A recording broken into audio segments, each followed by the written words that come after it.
په لغمان ولایت کې د مړزانو تولیدي فابریکې مسؤلین وایي که حکومت ورسره د درملو او دانې په برخه کې مرستې وکړي نو تولیدات به لا زیات شي.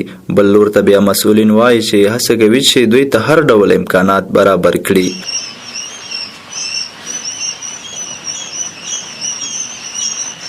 دا په لغمان کې د مړزانو تولید فابریکې ماشین دی چې په 14 ورځو کې د 3000 هګیو څخه د مړزانو د بچیو د تولید ظرفیت لري. د مړزانو د هګیو نه د وتلو د بچیانو د وتلو مرحله 14 ورځې ده. دا هګۍ موږ په خپل همدلته مخکې به د کابل نه راوړلې، اوس په خپل فارم کې تقریبا 1500 مړزان لرو چې روزانه هغه کې نران موږ زیات پرېښي دي په خاطر چې نطفهدارې هګۍ پکې زیاتې اوسېږي. نو د 200 نه پورته هګۍ هره ورځ موږ تولیدوو په خپله ماشین کې بیا بهتر. له همدې ماشین څخه د مړزانو راوتلي دا بچي بیا په ګرمه هوا کې تر 12 ورځو پورې په دې ګرمه خونه کې ساتل کېږي. کله چې د ماشین نه بچیان راویستل شي بیا هغه را انتقالوو دې اتاق ته را انتقالوو. په دغه اتاق کې موږ ورته ډېر تنظیمات نیولي دي، لکه بخارۍ هم ورته لګولې ده، ګازي بخارۍ، د لرګۍ بخارۍ، او دغه بچیان په 15 درجې د حرارت کې او د 50 نه پورته په رطوبت کې ساتو. په دغه اتاق کې موږ د دغه مړزانو د ساتلو موده چې ده 10 نهایي حد 12 ورځې ده او د دې نه بیا انتقالوو بل اتاق ته. د دې ترڅنګ د یادې تولیدي فابریکې مسؤل اسدالله وایي چې له خپل کار څخه راضي ده، خو په وینا یې که د زراعت ریاست ورسره د درملو او دانې په برخه کې مرستې وکړي تولیدات به لا زیات شي. دغه فابریکه موږ څه وخت مخکې لکه کارونه نه وله، نو ما ته داسې مفکوره پیدا شوه، فکر پیدا شو چې خلک به لندن ته تله، یو خوا به تله، په لارو کې به مشکلاتو سره مخ کېدل. نو ما فکر وکړ چې راځئ په دې خپل کلي کور کې داسې یو کار شروع کړو چې تر څو موږ په خپل کور کې ګټه وکړو، د کور ګټه د لاور ګټه. نو ما ته دا فکر پیدا شو چې کله فکر پیدا شو ما دغه یو 2 ماشینونه راوړل چې د یو ماشین قیمت تقریبا 80,000 تر 80,000 افغانۍ ده.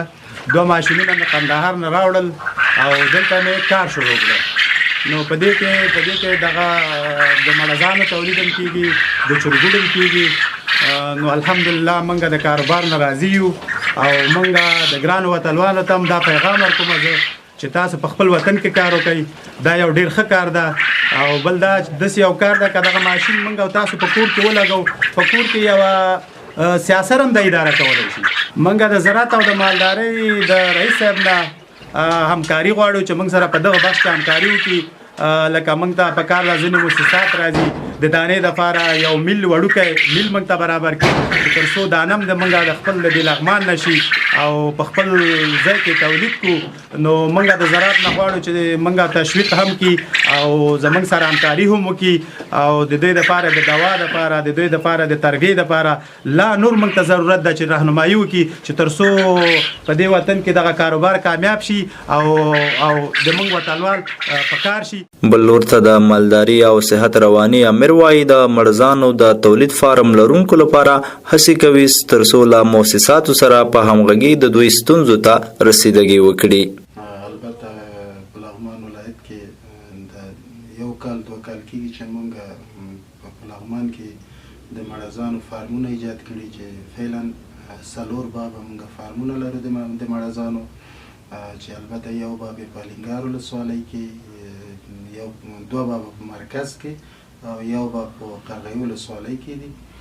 چون دغه په اصطلاح سره انکشافي کارونه ده چې البته موږ د مړزانو په بخش کې کړی او موږ هلې ځلې کوو چې دغه البته د مړزانو فارمونه په ټول لغمان کې معمول کو، یعنی زیاتې کو او موسسات سره موږ په رابطه کې یو چې تر څو دغه خلکو سره کومک وکړي، مرسته وکړي، په اصطلاح سره درملو په بخش کې، د غذا او تغذیه په بخش کې او حتی د مړزانو د فارمونو په ایجاد کې خلکو سره مرسته وکړي.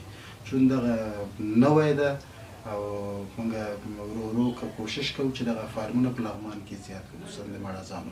د یادونې وړ ده چې په لغمان کې د سرتاسري امنیت د ښه والي له امله په دې ولایت کې ګڼ شمېر فابریکې فعاله شوي چې ورسره سلګونو بېروزګار ځوانانو ته پکې د کار زمینه برابره شوې.